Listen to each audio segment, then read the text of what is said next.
Good evening and welcome to today's edition of Political Voice. My name is Sumtu Ajamma. There is a lot happening in the political space in Nigeria, but tonight we will focus on two significant topics across the polity today. First is Tinubu diverting public funds through secret petrol subsidy. This is according to Atiku replying the presidency. And of course, there's Labour Party bows to pressure, remains obedience directorate. But as we always do, before we get right into the stories, let's take a global overview of happenings around the world. In Africa, South Africa is at a crossroads following a landmark election that saw the African National Congress, ANC, lose its long-standing majority. The significant shift has prompted nationwide reflection on the state of democracy and socio-economic progress since the end of apartheid in 1994. Despite being Africa's most industrialized economy, deep racial and economic inequalities remain, with high joblessness and poverty rates among the black majority. Law professor Thuli Madonsela, a key figure in crafting the post-apartheid constitution, emphasized the urgency of addressing these persistent issues. Meanwhile, South Africa's African National Congress, ANC, has initiated discussions with representatives from 5 other parties about forming a coalition or agreement to establish a government. Following last week's election, which saw the ANC lose its 30-year majority but remain the largest party, these talks are still in the preliminary stages with no decisions made yet. ANC spokespersons Malengi Benku Motsiri confirmed that talks have been included in the Democratic Alliance, the Economic Freedom Fighters, along with 3 smaller parties. The ANC has also attempted to engage the new MK party of former President Jacob Zuma, but has received no positive response. The ANC aims to form a government of national unity, with a formal coalition being just one of the potential outcomes. Veterans, world leaders gathered together in Normandy, France, to mark the 80th anniversary of the June 6, 1944 D-Day landings, when more than 150,000 Allied soldiers arrived in the country by sea and air to drive out the forces of Nazi Germany. With war raging in Ukraine, this year's commemoration of this key turning point in World War II carries special resonance. Russia, which launched a full-scale invasion of Ukraine in 2022, was not invited. Ukraine's President Volodymyr Zelensky said in a post on X, announcing his arrival to today's ceremonies in France, that this event and day serve as a reminder of the courage and determination demonstrated in the pursuit of freedom and democracy.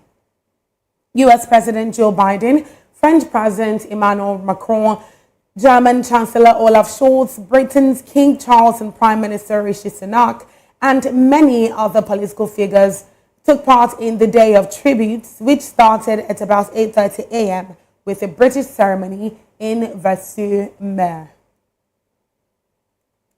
Coming back home to Nigeria, the federal government of Nigeria may request a supplementary budget of 6.6 trillion naira from the National Assembly to fund the Accelerated Stabilization and Advancement Plan, ASAP, which aims to advance President Tinubu's economy-related priorities.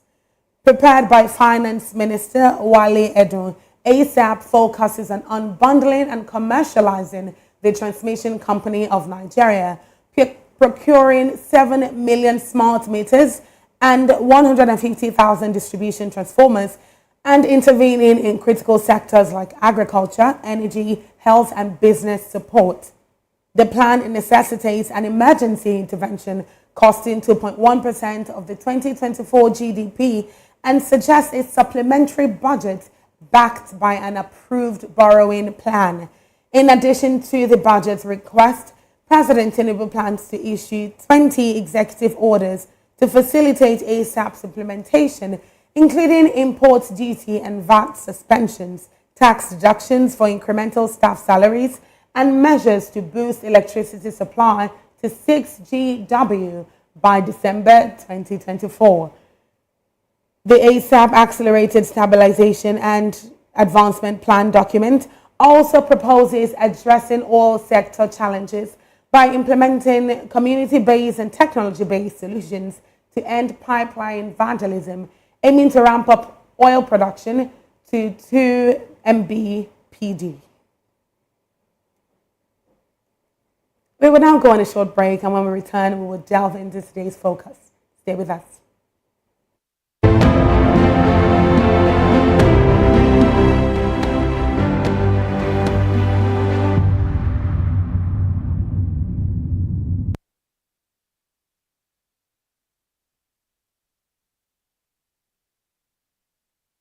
From the views on the street, we go to bed empty hunger, to the blaring horns of a hustling city, the loudest voices of the common man got a medium to be heard. This particular administration, they were coming unprepared. It's not a bad thing to renovate the president's lodge. Through top-notch programming, unbiased reportage of news, sports, business, entertainment, and cultural documentaries, Voice of the People 90.3 FM became a symbol for 21st century media. And now, a new baby is born. Voice of the People Television, VOP TV, youthful, full of vigor and penchant for excellence in the continent's media space, exposing the wrongs, applauding the rights, dissecting the news without fear or favor, through factual and accurate stories and contents. Corruption kills 3 things that makes a society. Representing the interests of the people and giving them a voice. Voice of the People TV is here to stay towards building a fair society.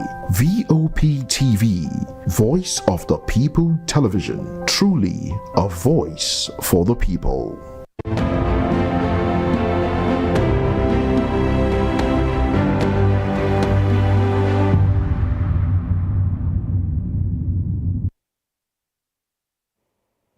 Welcome back to Political Voice. The statement, fuel subsidy is gone by President Bola Tinubu on Monday, 29th, 2023, has triggered the high rate of inflation in the nation, with many Nigerians tightening their belts further and further, with the prices of goods soaring higher and staples becoming even more difficult to purchase.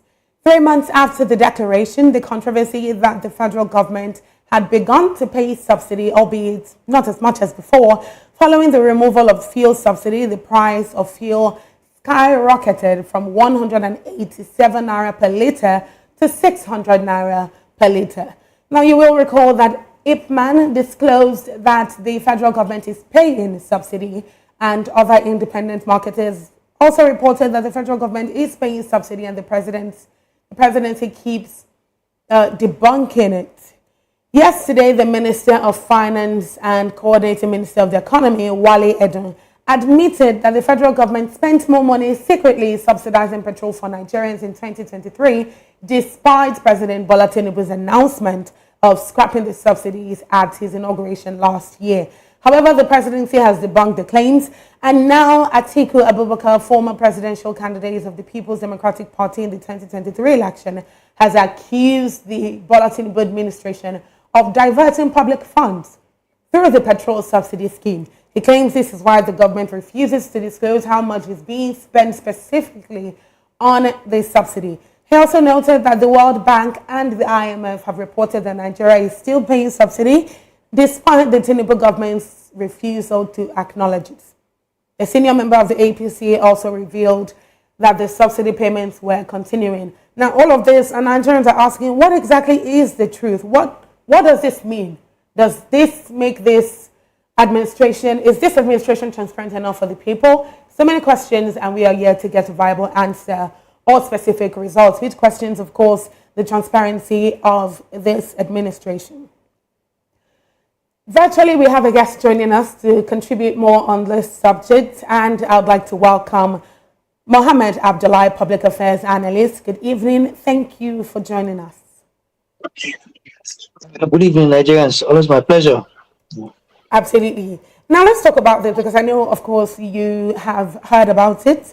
And you have some opinions, some reservations, if you please, concerning this particular subject. Now, as Atiku said, former presidential candidates, a number of people have said that chances are, not chances are actually, a lot of people have said that the presidency is still paying subsidy.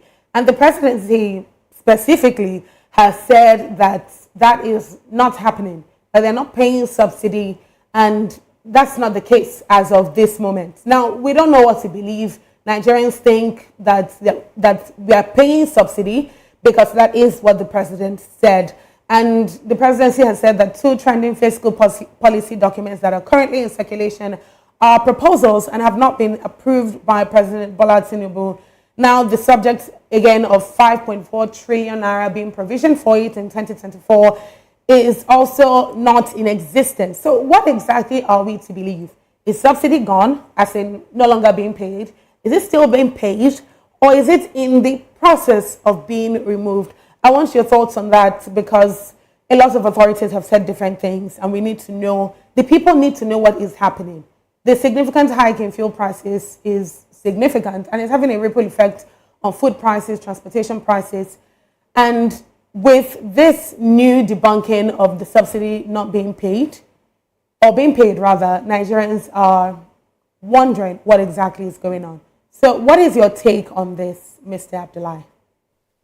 What do you think is the perspective right now? Okay, I think this is my opinion actually. I think if I'm correct, there was a story that emanated from Business Daily Newspaper, Nigeria's authoritative Business Daily Newspaper yesterday, about how after several attempts to debunk payment of subsidy, the federal government have actually admitted, and I read that story, which alluded to what you mentioned about 5.4 trillion being budgeted, for this year, an upward review of more than 3 trillion that was paid, last year. So my own take is that the government is actually very confused. But again, I will draw us back to like 2 or 3 months back, I think, or even late last year. Even the IMF mentioned, I remember then the IMF, the International Monetary Fund, mentioned that Nigeria, the government is still stylishly or systematically paying subsidy, because there was a time that if, the government finally withdrew subsidy, perhaps Nigerians should have been buying PMS, fuel, at about 1,000 plus per liter, which we didn't experience, except perhaps in the black market regime, or most recently when there was fuel shortage. Yes, there was a scarcity. So I think from then on, with the revelation of Business Daily, like I said, from what I read, I think it's a bit very glaring for very well-meaning Nigerians that it seems the government is very, very confused. Confused, like I said, in 2 ways. Yes, the announcement is there, perhaps even since May 29, 2023, when this new administration came on board, like the famous 3-word mentioned in the speech of the president, that subsidy is gone. But then it's also contradictory that at this stage, or at this, after 1 year in office, there's a revelation that we actually need about 5.4 trillion to pay subsidy that we thought is over.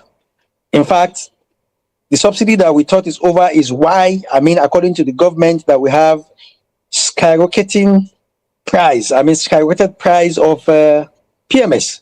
The average price of PMS anywhere in Nigeria is about 580 or 590 today. In fact, in some places it's 690, 700, farther north and east, and so on and so forth. So I think it's very confusing, and it is behoving of the government to come out clean, to tell Nigerians what is the actual situation. Because all what we've been having is that the government is saying yes and no, and then situation and reality is saying otherwise. You understand? So my opinion, I think, doesn't really matter, because yes, from what I want to believe that subsidy is still on. Because seriously, like I said, from even the IMF report some few months back, we ought to be buying petroleum product, particularly PMS, more than 1,000 naira per liter. Yes. But since there's that shortfall, we are still buying at 6 something and so on. And perhaps maybe the government is looking at the ripple effect of saying, if it goes higher, there might be chaos and people might really revolt or not want the situation that will result from that. Perhaps the government is trying to subsidize to cushion that effect. But I think it behoves on the government to come out clean to tell Nigerians what the situation is realistically, rather than allowing contradictory information to fly. Because, Absolutely. Since yesterday myself, I'm really confused. I'm really confused that we needed such amount, if it's true, to keep the subsidy regime flowing. All right. So in one breath, the presidency is saying that, and I'm talking about through the finance minister, Wale Edun, is talking about the fact that subsidy removal is an ongoing process. So again, we do not know if this is gone, according to him, because he's saying it's an ongoing process. The special advisor on energy, Olu Verheyen, is saying that they are intervening from time to time, which gives off the impression that maybe it's not all the way gone and maybe they don't pay it all the time, just some of the time. Now, it's not unthinkable for people to start to wonder where the money is going to if truly there is subsidy money somewhere. And now Atiku now talking about the fact that if the presidency is not being forthcoming, is not being straightforward about what exactly is the status of subsidy payments in Nigeria for PMS, then possibly funds meant for the federation accounts, which should be shared with state and local government, are being diverted without accountability. Now, a lot of Nigerians are questioning that particular school of thought, but more are inclined to believe that because, again, we do not know what the current situation of things are. So do you think that this is just Atiku politicking, so to speak, or this is he drawing attention to something that is probable, given the fact that there's such confusion when it comes to the subject of petrol subsidy? What do you think about what Atiku said? In regards to what Atiku Abubakar said, my opinion is the fact that everything is very possible in Nigeria. Unfortunately, that's the kind of country that we find ourselves. Everything you can think of, just imagine it. It's possible here. It is possible that, yes, money meant for subsidy is being diverted somewhere or somehow. It is also very possible, mark my words, please, possibility. It is also very possible that subsidy is still being paid. It is also very possible that it's not being paid. It's also very possible that perhaps it is just, occasional intervention, like you said, the energy essay to the president mentioned, that maybe sometimes when they feel, like I mentioned to you, if you go back to the archives of your news, you see, it's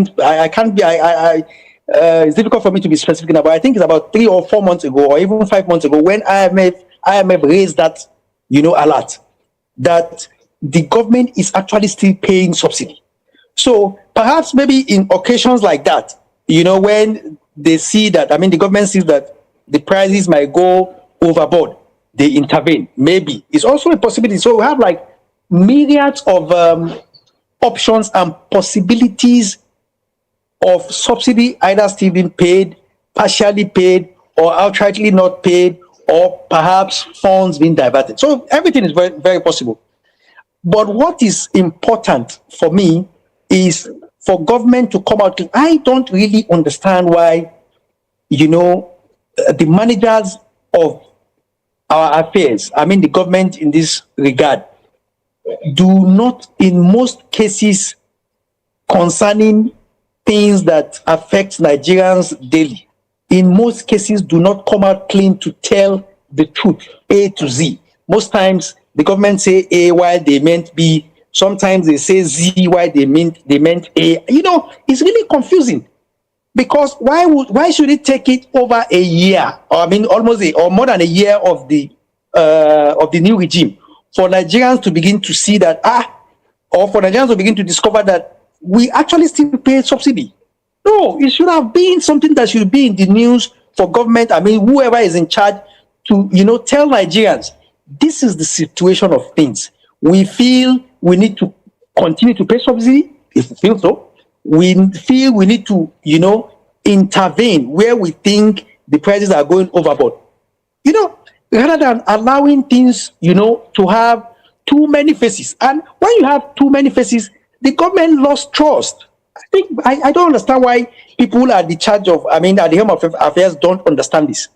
Okay, so let me ask you this. Daily losing trust because of misinformation and the fact that they are unable to put out things straight as it is to Nigerians. That's especially important, the subject of losing trust. That is very, very important because, again, people do not know what's happening. And when they do not know, there are all sorts of misinformation out there and nobody can hold on to something concrete and say that this is the truth. So now that the former presidential candidate, Atiku, has brought the attention of Nigerians to a possibility or an allegation, so to speak, because, he's basically alleging that there is some secret diversion of funds that's going on with the money meant for subsidy removal, since the government won't say exactly what's going on. And he's urging the National Assembly to investigate the subject of subsidy removal with the big money involved and the fact that it's possible that there is diversion of funds going on. Now, my question to you now is, do you think that the National Assembly will take his advice and actually investigate this subject? Or is the presidency too big for the National Assembly to investigate? Or would it just be a situation that they just sweep under the carpet, something similar to what happened with Senator Abdul Ningi and his whistleblowing situation about budget padding? I think there are two possibilities there. The very first possibility is for the presidency itself to clear the air.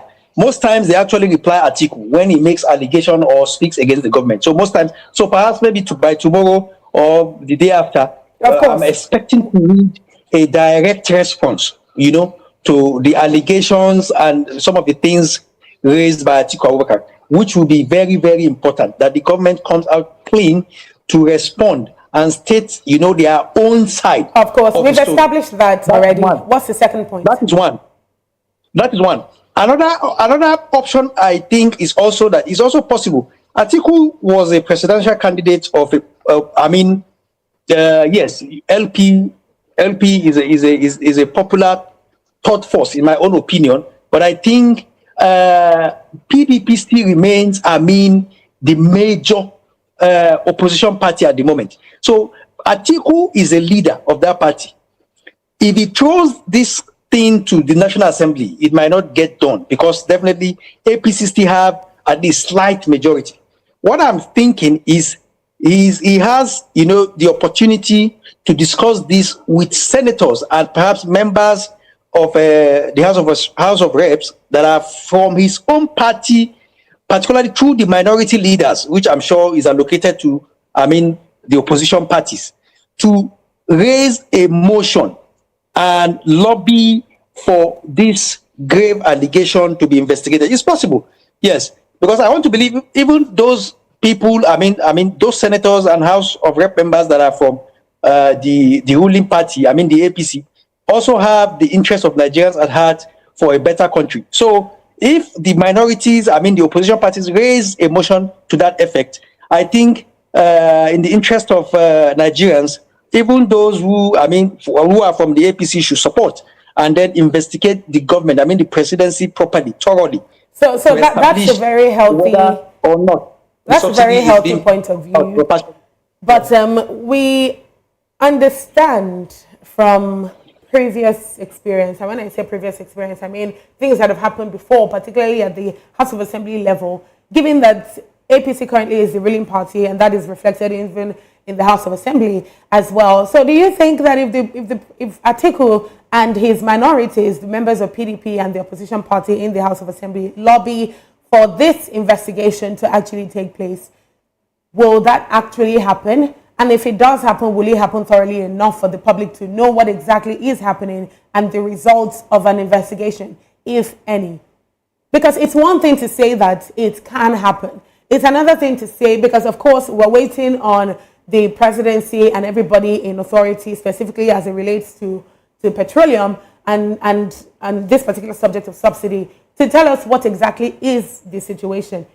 And while we're waiting on that, or we're waiting for a response to Atiku, this subject of an investigation should not be taken lightly because Nigerians need to know what's happening. So will the lobbying have any effect if that even happens?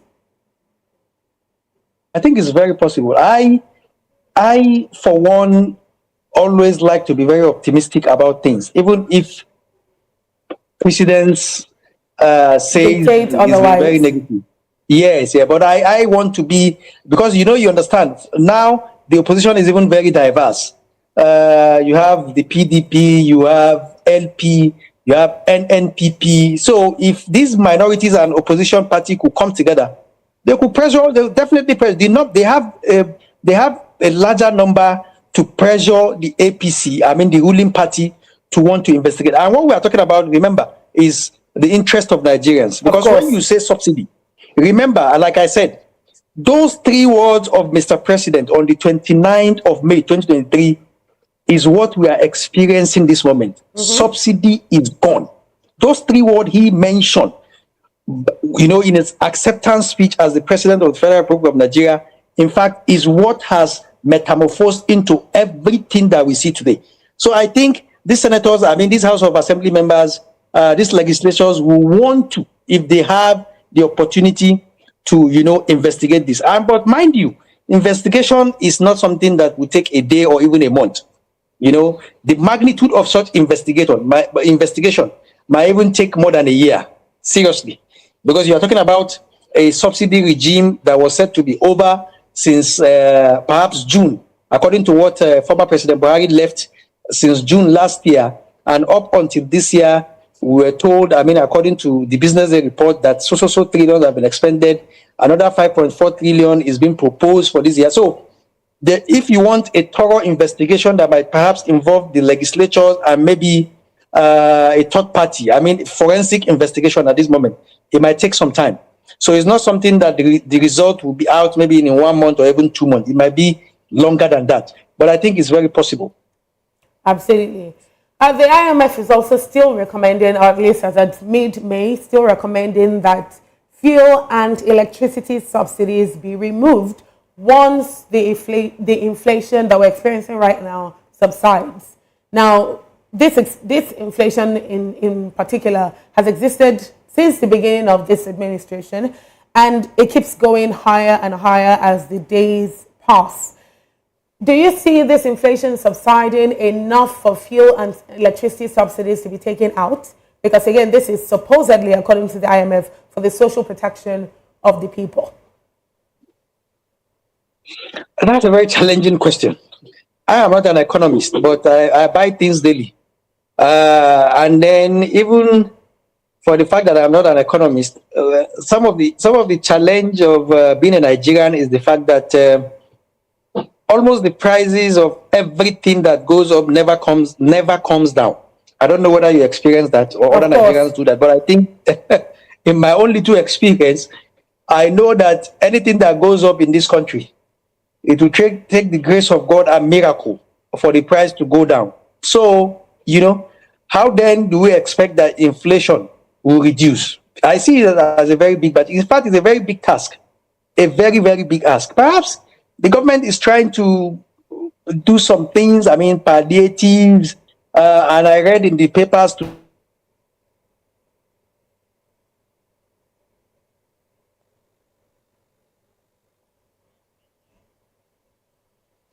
We apologize for the network situation. Hello? We're trying to... Okay. Hello, can you hear me? Yes, we have you back. Yes, please go ahead. that the presidency is putting in place in the next 6 months that, there will be import waiver on some food materials and so on and so forth, just to cushion the effect of high prices and inflation and so on and so forth. Perhaps we might begin to see a little fall in price in some of the food prices and so on, maybe in the next 6 months. But like I said, from my own experience as being a Nigerian, it's always very challenging. It seems the law of economics that works everywhere It doesn't work here.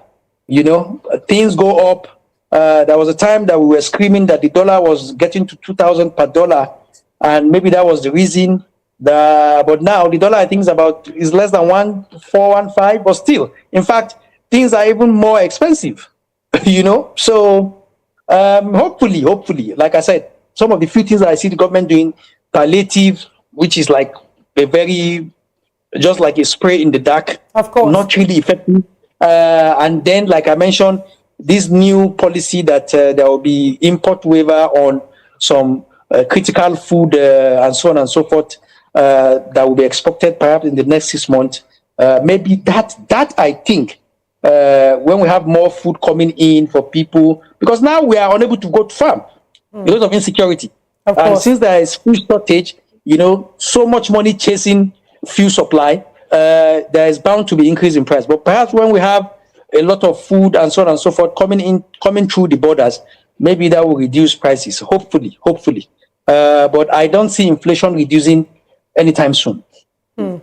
Well, in a wave of good news, if you would call it that, the presidency has said previously that they're working on replacing, or slowly but gradually replacing, the use of PMS with compressed natural gas, CNG, for transportation, and just for a shift, an energy shift, so to speak, in the Nigerian atmosphere at the moment. And of course, there's a wave of that has supposedly already happened, or at least 2,500 of tricycles that were CNG powered were supposed to have been ready before May 29th. All of this was said earlier in May. And we're in June now, and hopefully we hear more about this, because again, if we're talking about subsidy removal, this could be a solution that Nigeria needs at the moment. But let's quickly talk about our next subject before we finish on this one.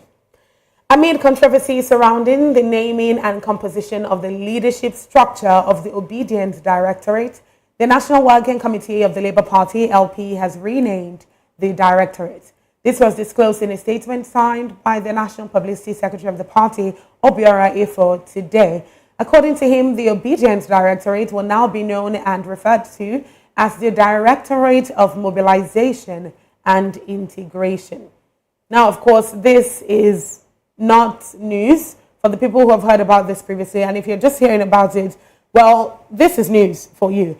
And as much as this is a welcome development, it's also dicey. And I say that because the former presidential candidate of the party, of Labour Party, is talking about this movement not being affiliated with any particular political party, but is a diverse and inclusive collective that transcends traditional, political, religious, and even ethnic affiliations. According to him, this Directorate of Mobilization and Integration is committed to promoting positive change, integrity, and accountability. Now, again, this could be a welcome strategy, but schools of thought are asking whether this is also just a strategy to push Labour Party in the faces of Nigerians and garner more people to join the movement, more people to believe in the party, more people to vote for the party come 2027. And it's a movement under the guise of a campaign. Now, this is what some people are saying. But of course, the Peter himself has not said anything regarding that. As a matter of fact, he's specifically saying it's not affiliated with anything like that. It's set up to mobilize and integrate party members and the public towards achieving the party goals. Now, where do you lie when it comes to these schools of thought? Do you think it's somewhat of a campaign, or do you think this is for the greater good when it comes to creating a stronger opposition with the Labour Party? I'm really surprised this is news, actually, because it is more like internal affairs of the party.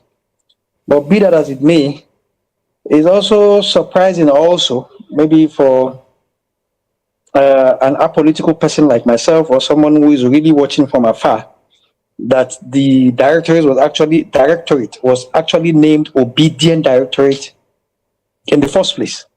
And why did I say so? I'm just curious. It's very possible, and it's very, very possible that even the 2027 elections, Mr. Peter Obi will not or might not contest under the LP. Come on, so that's very possible. That what if Mr. Peter Obi will not contest the next general election under the LP?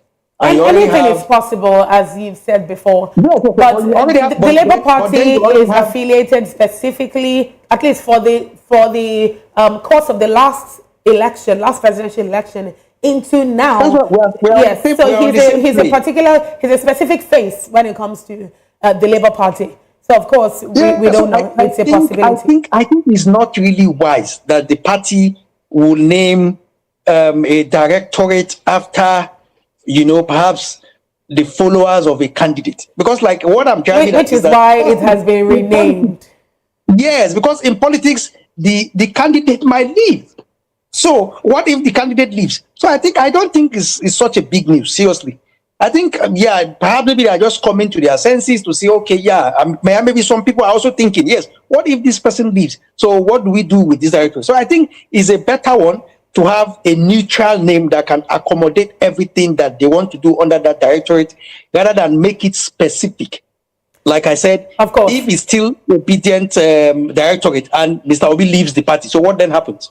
But coming back to my question, this Directorate of Mobilization and Integration, since that's a new name now, it's talking about mobilizing and integrating party members and people into the party to achieve the party's goals. I'm saying that critics are talking about the fact that this could be sort of a campaign. They're calling it a strategy, they're calling it a directorate, but people are saying that this could be under the guise of a campaign. Now, do we think, or do you think that this is set up under the guise of a campaign, or at least to create a stronger opposition for the APC as time goes on in preparation for the 2027 elections?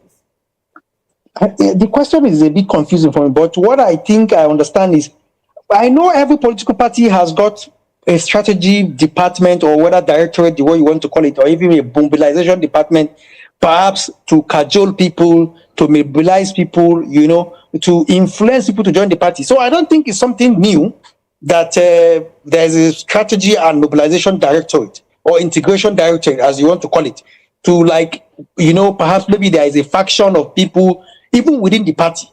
All right, let me put it this way. Yes. Let me put it this way. That's perfectly fine. Let me put it this way. The Labour Party is giving people or has given people the impression that there's unity in the party, but we've heard of situations with the factions, like in Edo State, for instance. We've heard of the alleged suspension of the national chairman, Julius Abere, from his ward, and the PDP National Working Committee has talked about the fact that there are no talks about a merger with any political party. And I'm sure you've heard previously that when Peter Obi had the conversation with Saraki, Atiku, people were talking about the possibility of a merger. And now PDP is saying there's nothing like that. Nothing like that is in existence right now. So coming back to the subject of the directorate, do you think that the Labour Party will make a strong opposition without a merger? And maybe this is why this is happening, bringing more people and trying to create more buzz about the party? I think everything is very possible. Everything, like I said earlier in the other topic, everything under the sun is very possible in Nigeria. Yes, so it might be a strategy also that, that the LP is well prepared, is well grounded. They are putting all structures in place in case there is a merger. It's very possible, in case there is a merger with other opposition. Remember, on this program, so many occasions I have mentioned it, that the only way I see the opposition succeeding, whether it's PDP, whether it's Labour Party, my opinion, please, whether it's NNPP or any other party, thought force that will arise in the nearest future, the only way for the opposition, any of them, to succeed is a merger. In as much as they continue to, be spearheaded by candidates who just think about themselves and themselves alone, it will just continue to be an advantage for the ruling party. We saw that glaringly at the last general elections. So it might be my opinion anyway. It's my opinion. Of course. But coming back to your question, yes, it's very possible that the LP is putting all structures in place, in order to accommodate a merger in the nearest future. Because you never can tell. Politicians might tell you A, and what they actually mean is B. And they can say C, and they actually mean A. You understand? Yes, but those people might be at the surface telling you that there is no merger talks on ground. But seriously, behind the scenes, behind the curtain, at 2 a.m. in the wee hour of the night, they might be meeting, strategizing, and thinking of how to come together to wrestle power. Because the ultimate power of every politician is to wrestle power, is to win. You understand? So they might also be calculating and seeing. Remember, even Atiku Abubakar of the PDP mentioned before that yes, he's also open to merger. It's very possible. So yes, the creation of that department, mobilization and integration the renaming by LP might be a strategy, to put everything in place, every structure in place. Perhaps maybe there will be merger in future, or perhaps not. Again, remember there is whether they want to agree to it or not. There is a faction within even the LP itself. So this department might also be very integral, might also be very important. Very important in pulling everybody together. Or even within the party itself, and then by extension, a merger, a possibility of a merger in the nearest future. So everything is possible. I hear you. Thank you very much, Mr. Abdullahi. There has been a recurrent theme in the course of this entire conversation today, and that is the three words, everything is possible, because you've said that countless times as we've spoken today.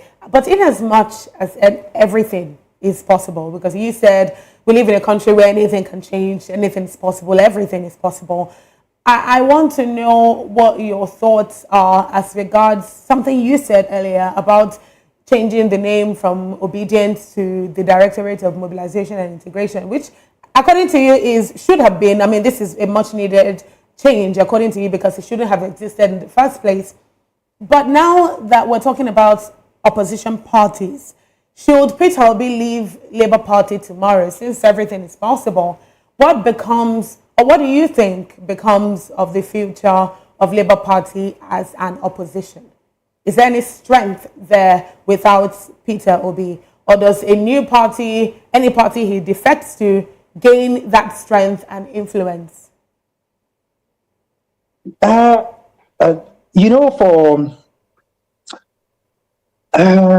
my own thinking, it will be a very big blow and a very hard one for LP. Because remember, LP has been in existence for a very long time. The Labour Party has been in existence for quite some time. And I doubt it if they've got the kind of frenzy, the kind of popularity, in fact, the kind of candidate and then results they've gotten since Peter Obi joined them before the last general elections. Remember, they have a sitting governor now, I think, in Abia, I think, yeah. They have people at the National Assembly, both in the Senate, in the House of Representatives. And then it's not only, the result of this party, the LP, is not just only located in one section of the country. Maybe you say East. I know there is a House of Rep member that's from LP in Kaduna, So, they've been able to have this spread. Yes. This, whether you want to say little, but at least they've made significant leap from, the backbenchers that they used to be in yesteryears to something of a reasonable opposition to the sitting government. So, and I want to believe, this is my opinion as well, I want to believe all this is made really possible. More than 80%, in my opinion, was made really possible because of Peter Obi joining the party. So it will be a big blow for the party if he leaves, seriously. Remember, even as popular as Buhari was, when he was just floating CPC, and then being the only leader and the major person, the only thing he could achieve was to keep winning perhaps in the three big states in the north, Katsina, Kano, and so on. But he couldn't dominate the country. You know, even despite the fact that he's so popular, a former head of state and so on and so forth, you know, it took merger for him to actually finally realize his dream of being president after almost 4 attempts. You know, so I think the same thing might be happening to LP. Yes, Peter Obi is very big. He's been able to bring tremendous, yes, I use that word, tremendous success to the party. But I think it will be a grave mistake for them to allow him to move. Rather, I think what I would advise, my own opinion, is that, you know, the party should sort for a merger. Thank you very much, Mr. Abdullahi. A great deal of advantage. Yeah. Thank you so much. That is all we can take on today's episode of Political Voice. There might be more to discuss, but of course, this subject is completely subjective, and you can take what you desire to take from it. But of course, as these situations evolve, we'll bring you more updates on the program. Thank you very much, Mr. Mohammed Abdullahi, for joining us this evening. Thank you very much. My pleasure. Good evening, Nigerians. Do not forget to follow us across all our social media platforms at VOP TV Live. I am Sumto Ajama. Political Voice will return tomorrow. Good evening.